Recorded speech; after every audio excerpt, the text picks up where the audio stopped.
nauseous, believe me. Never had a lot of shit come easy. Had to work hard, struggle just to be me.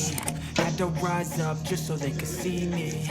Did what I had to do just to feed me. And what was left over I put towards my dreaming. But the only thing in life that has meaning are the things you gotta work for, believe me.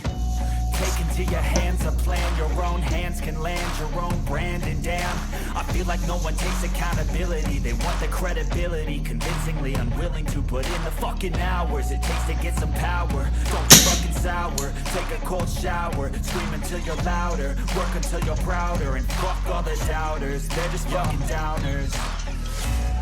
I swear to God they all let me down. I always fought just to wear the crown. I'm pissed off at these fucking clowns who for all time they deserve an ounce.